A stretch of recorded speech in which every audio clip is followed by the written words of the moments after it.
오늘의 사연을 소개하겠습니다. 어느 날 집에 들어온 남편이 갑자기 제 앞에 무릎을 꿇으며 눈물을 뚝뚝 흘렸습니다. 놀란 제가 남편의 팔을 잡고 일으켜 세우려고 했지만 남편은 꿈쩍도 하지 않았어요. 여보, 왜 이래? 무슨 일이야? 제가 몇 번이나 물었지만 남편은 그저 눈물만 흘릴 뿐이었어요. 그런 남편에게 제가 다시 물었는데요. 여보, 도대체 무슨 일이냐니까? 저기, 내가 처음이자 마지막으로 당신한테 부탁 좀 할게. 부탁? 무슨 부탁인데 그래? 여보, 이번 한 번만 내 부탁 들어주면 앞으로 당신이 하라는 대로 다 할게. 그니까 제발 내 부탁 좀 들어주라.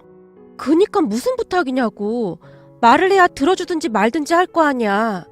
제 말에 남편이 손등으로 눈물을 훔치고는 간절한 표정으로 말했어요. 저기 말이야, 우리 아버지 모시고 오면 안 될까? 물론 당신이 제일 힘들겠지만 그냥 두고 볼 수가 없어서 말이야. 그건 내가 몇 번이나 말했잖아. 나도 회사 다니는데 아버님까지 어떻게 챙겨. 난 진짜 자신 없어. 걱정 마. 앞으로 내가 빨래도 하고 청소도 다 하고 설거지도 내가 다 할게.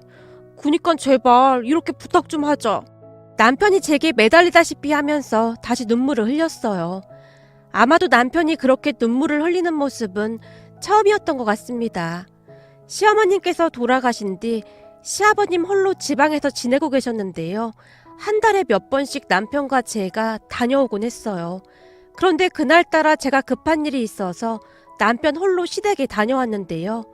옆집 아주머니가 시아버님 몰래 남편을 구석으로 끌고 가더니 조용히 말하더랍니다.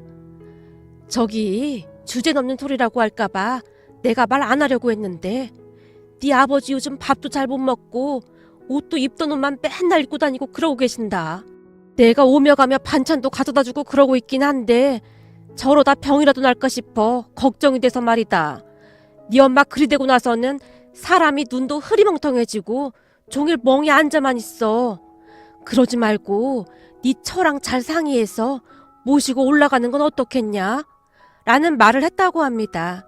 사실 시어머님께서 돌아가신 뒤 남편이 제게 시아버님을 모시고 올라오자고 했지만 제가 단호하게 거절했습니다. 물론 현실적으로 봤을 때는 남편의 말대로 해야 하는 게 맞았음에도 저는 선뜻 그러자는 말을 할 수가 없었는데요. 제가 회사까지 다니고 있었기에 시아버님까지 챙길 엄두가 나질 않았거든요. 특히나 시아버님께서는 정말이지 가부장적인 그런 분이셨기에 되도록이면 같이 지내고 싶지 않았어요. 하지만 그날 남편이 제게 무릎까지 꿇고 눈물을 뚝뚝 흘리고 있는 모습을 보며 눈앞이 캄캄해졌는데요. 그런 남편에게 안 된다고 말을 하자니 피도 눈물도 없는 그런 사람으로 보여질 것 같았어요. 그렇다고 무작정 모시고 올라올 생각을 하니 그저 답답하기만 했고요. 어찌해야 하나 고민만 하고 있었는데 그런 제 심정을 눈치라도 챈 듯 남편이 급히 말했어요. 이번 한 번만 이렇게 부탁할게. 앞으로 이런 부탁 절대 안 할게. 그리고 당신이 하라는 대로 다 할게. 당신도 알다시피 우리 아버지 고생도 참 많이 하셨잖아. 올라오시면 당신 귀찮게 안 하고 내가 다 챙길게. 남편의 목소리가 너무나 간절했기에 저는 그런 남편의 말을 더 이상 거절할 수가 없었어요. 그리고 결국 시아버님을 모시고 올라왔습니다. 워낙 가부장적이었던 시아버님과 원래부터 무뚝뚝했던 저는 마치 물과 기름 마냥 잘 섞이지 못한 채 서로 눈치만 보고 있었어요. 저는 퇴근하면 방 안에 틀어박혀서 나오질 않았고 그런 제 눈치가 보였던 것인지 시아버님도 방 안에서 잘 나오지 않았습니다. 덕분에 중간에서 남편만 더욱 힘들어졌는데요. 시아버님께서 올라오신 뒤로 많이 미안했던지 모든 집안일을 남편이 도맡아 했다고 해도 과언이 아닐 정도였어요. 그런 남편을 보며 미안한 마음이 들어 제가 말리기도 했는데요. 여보, 당신도 힘들 텐데 설거지는 내가 할게. 너무 그러지 마. 당신이 그러니까 나도 불편하단 말이야. 아니야, 내가 좋아서 하는 일인 걸 뭐. 앞으로도 내가 다 할 테니까 당신은 아무 걱정하지 마. 마치 아이 마냥 남편이 활짝 웃고 있었어요. 처음에는 시아버님을 억지로 모시고 올라왔지만 남편이 노력하는 모습을 보며 저도 모르게 미안한 마음이 들기도 했습니다. 남편은 제가 생각했던 것보다 더욱 열심히 약속을 지켰거든요. 하지만 시아버님과 저는 여전히 눈치만 보며 하루하루를 보내고 있었습니다. 우리 집에 올라온 뒤로 시아버님도 많이 변해가셨는데요. 예전처럼 소리를 지르거나 짜증을 내시지도 않았고 어느 순간부터는 청소기로 집안 청소도 하셨어요. 거기다 출근하기 전 제가 시아버님 아침 밥상을 차려놓고 나가곤 했는데 퇴근하고 오면 말끔히 설거지가 되어 있기도 했습니다. 근데 이게 참 이상하더라고요. 시아버님께서 눈치를 보면 볼수록 제 마음은 더 불편하기만 했어요. 그러던 어느 날은 퇴근해서 집에 들어섰는데 시아버님께서 손수 밥상을 차려놓은 게 아니겠어요? 식탁을 보며 놀란 제가 시아버님께 말했어요. 설마 아버님께서 밥상 차리신 거예요? 그게 말이야. 집에 하루 종일 있다 보니 심심해서 말이다. 이 김치찌개를 아버님께서 끓이신 거예요? 그래, 맞다. 내가 태어나서 처음 끓여본 건데 입맛에 맞으려나 모르겠구나. 시아버님께서 제 눈치를 보며 말씀하셨는데 그때 처음으로 제 마음에 죄책감 같은 것이 들었던 것 같습니다. 그 저녁에 시아버님께서 식탁 앞에 선 채 안절부절 못하고 계셨으니까요. 마음 한구석이 어찌나 아려오던지 저도 모르게 눈물이 핑 돌았습니다. 아버님, 이렇게까지 안 하셔도 돼요. 아니다. 내가 종일 집에 있으려니까 심심해서 그래. 진짜야. 아버님, 근데 김치찌개는 어떻게 끓이신 거예요? 아버님 요리해보신 적 없잖아요. 그게 뭐가 어렵다고. 그냥 김치 넣고 물 넣고 돼지고기 썰어놓고 끓이면 되는구만. 배고프지? 얼른 와서 앉아. 라며 시아버님이 제 손을 잡아 끌었는데요. 그때 마침 남편도 집 안으로 들어서고 있었어요. 뭐야, 문 열자마자 김치찌개 냄새가 진동하는데 당신 오늘 일찍 퇴근한 거야? 아니야. 아버님께서 김치찌개 끓이셨대. 당신도 얼른 와서 앉아. 뭐? 아버지가? 아버지 요리할 줄 모르시잖아요. 모르긴 뭘 몰라. 그까짓 것 아무것도 아니더만. 남편과 제가 식탁에 앉았는데 시아버님께서 각자 그릇에 김치찌개를 담아주시고는 잔뜩 긴장하신 채 우리 둘의 얼굴을 바라보고 계셨어요. 뭐야? 엄청 맛있네? 아버지, 엄청 맛있어요. 그렇냐? 며느라, 너는 어떻니? 맛이 괜찮니? 네, 아버님, 정말 맛있어요. 국물이 아주 진한데요? 니들 입맛에 맞는다니 정말 다행이구나. 그제서야 안심이 되신다는 듯 시아버님께서 안도의 한숨을 내쉬었어요. 그렇게 제가 식탁을 다시 한번 살펴봤는데요. 비록 반찬이 김치찌개와 냉장고에 있던 밑반찬 몇 가지였지만 시아버님의 마음이 고스란히 느껴져서 코끝이 찡해졌습니다. 그 뒤부터 시아버님은 매일 한 가지씩 찌개를 끓이셨는데요. 물론 간이 안 맞는 날도 많았지만 우리는 내색하지 않았습니다. 다만 제가 그만하시라고 몇 번이나 만류했지만 시아버님은 그저 됐다. 내가 좋아서 하는 일을 하니까. 하루 종일 집에 틀어박혀 있으면 얼마나 좀 있으시는데 이런 거라도 해야 시간도 잘 가고 좋아. 라는 말씀을 하실 뿐이었어요. 그렇게 우리는 조금씩 서로에게 익숙해져 가고 있었습니다. 그러던 어느 날 새벽에 목이 말라 잠에서 깬 채 주방으로 갔어요. 그때 시간이 새벽 2시가 다 되어가는 시간이었는데 시아버님 방 문틈 사이로 불빛이 새어나오고 있었어요. 혹시나 불을 켜놓고 주무시는 건가 싶어 시아버님 방문 앞으로 다가갔는데요. 시아버님께서 그 시간에 누군가와 통화를 하고 계신 것인지 시아버님의 목소리와 어떤 여자의 목소리가 새어나왔습니다. 근데 전화통화라고 하기에는 여자분의 목소리가 조금 크게 들리는 듯했어요. 뭔가 이상하다는 생각이 들었기에 다음날 남편에게 조용히 말을 했는데요. 그러니까 당신 말은 아버지 방에서 여자 목소리가 들렸다 그 말이야? 그렇다니까. 근데 그게 좀 이상한 게 전화통화 하시는 거면 여자분 목소리가 안 들려야 하는 거 아니야? 근데 마치 아버님 옆에 있는 것처럼 들렸다니까? 당신이 뭔가 착각하고 있는 거 아니야? 당신이 잠결에 잘못 들었겠지. 그 시간에 여자 목소리가 웬 말이야. 그런가? 내가 잘못 들은 건가?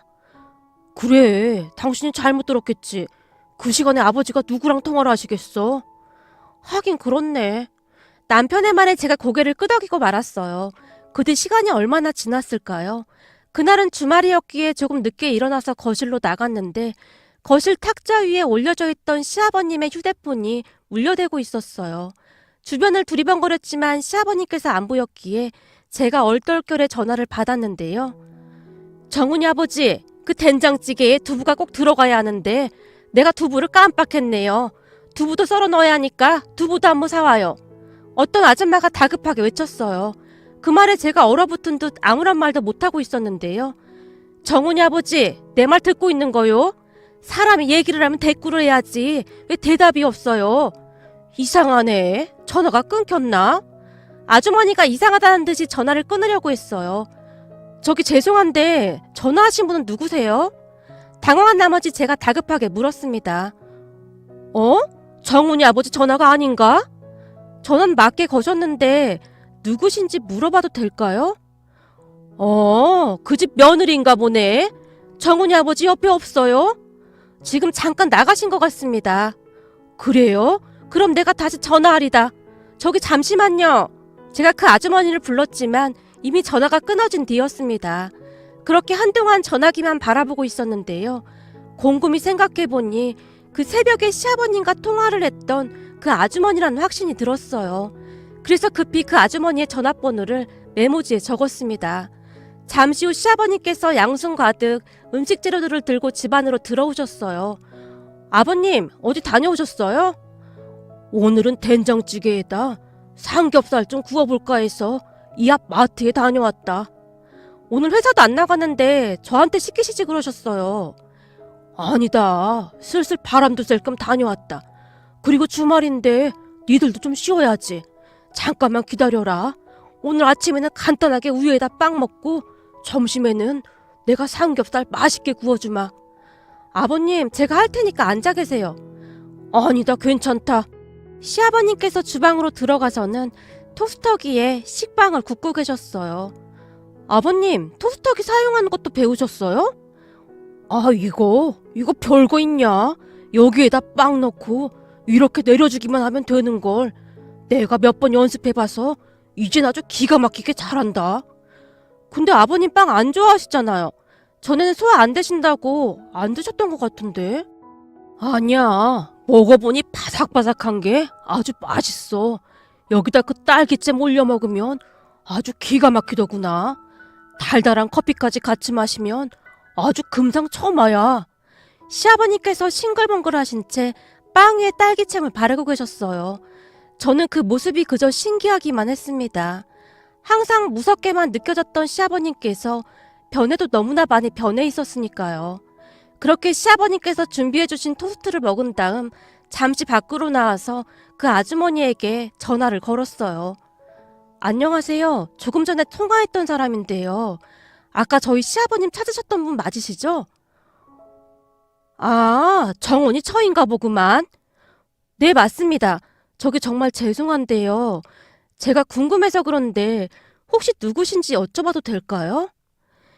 그게 괜시레 이상한 말해서 정훈이 아버지한테 한 소리 듣는 건 아닌지 모르겠네. 괜찮습니다. 제가 우리 아버님께는 아무 말도 안 할게요. 나는 정훈이 아버지 친구 안 사람 되는 사람입니다. 아버님 친구분 아내분이요? 근데 왜 우리 아버님께 두부를 사오라고 하셨는지. 그게 꼭두 새벽에 정훈이 아버지가 전화를 해서 된장찌개 끓이는 방법을 물어봐서 그랬지. 요즘 정훈이 아버지가 음식하는 재미가 들렸거든. 참 신기하단 말이야. 예전에는 요리에 요자도 모르던 양반이 참 많이도 변했어. 아니, 그럼 우리 아버님께서 계속 요리를 물어보셨다는 건가요? 저기 그게 말이요. 사실 정훈이 아버지가 예전에 정훈이 엄마가 해주는 밥만 먹어봤지 혼자 요리라는 걸 평생 해본 적이 없었어. 근데 며느리랑 같이 살아야 하는데 그 정도는 해야 눈칫밥 안 얻어먹는다고 이래저래 나한테 물어보길래 내가 알려줬지. 정훈이 아버지 말이 틀린 말도 아니니까. 네? 그러니까 제 눈치가 보여서 음식도 하시고 그러셨단 말인 거네요? 아니, 꼭 그렇다기보다는 어느 날 정훈이 아버지가 그러더라고. 요즘 세상에 홀씨애비 모시고 사는 며느리가 어딨겠냐고. 거기 올라가니까 혼자 외롭지 않고 너무 좋은데 고맙고 미안해서 뭐라도 해야 하지 않겠냐고. 순간 가슴속 깊은 곳에서 뜨거운 무엇인가가 올라오면서 숨이 턱하고 막혀왔어요. 그런 제 마음을 아는지 모르는지 아주머니가 계속해서 말을 이어가셨는데요. 정훈이 아버지가 며느리 칭찬을 그렇게 많이 하고 다녀요. 세상에 우리 며느리 같은 애가 없다고. 회사 나가서 일하랴, 퇴근하고 시아버지 챙기랴. 자기가 너무너무 미안하다고 나한테 부탁을 한 거요. 그래서 내가 이것저것 알려줬더니 내 목소리까지 녹음해가면서 요리를 만들었다지 뭐야. 나도 그 모습이 짠하기도 하고 그래서 계속 알려줬고. 그러니까 며느리는 그냥 모른 척해요. 나중에 정훈이 아버지 알면 쑥스러워하니까. 알았죠? 그냥 모른 척해요. 아, 네, 알겠습니다. 목이 메어 간신히 대답을 했는데요. 그동안 제 눈치를 보면서 소가리를 얼마나 하셨을까 하는 생각에 저도 모르게 눈물이 쏟아져 나왔습니다. 그러니까 얼마 전 새벽에 들려왔던 목소리가 바로 녹음된 목소리였던 것 같았어요. 그 말을 듣고 있는데 문득 저희 집에 올라오시고 난 뒤 한동안 냉랭하게 대했던 제 자신이 한심하게만 느껴졌어요. 아주머니와 통화를 마치고 잠시 후 집으로 들어갔는데요. 시아버님께서 된장찌개를 끓이신다고 재료를 손질하고 계셨어요. 아무것도 모르는 남편은 옆에서 감탄하고 있었고요. 야, 우리 아버지 파 써는 것도 엄청 늘었네. 아버지 이러다 나중에는 며느리보다 더 잘할 것 같은데요? 조금만 기다려봐라. 이 아버지가 된장찌개 아주 기가 막히게 끓여줄 테니까. 그 모습에 제가 시아버님께 다가가 시아버님의 손을 꼭 잡고는 눈물을 쏟고 말았어요. 아니 너 왜 그래? 무슨 일 있는 거냐? 여보, 당신 왜 그래? 그렇게 시아버님의 손을 꼭 잡고 눈물을 흘리다가는 시아버님의 손을 바라봤는데요. 평생토록 가족들을 먹여 살리느라 고생만 한 시아버님의 손이 마치 두꺼비 등 마냥 까칠까칠하기만 했습니다.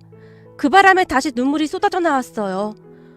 얘, 너 왜 그러는 거야? 내가 뭐 잘못한 거냐? 시아버님께서 제 눈치를 보며 걱정스레 물었습니다.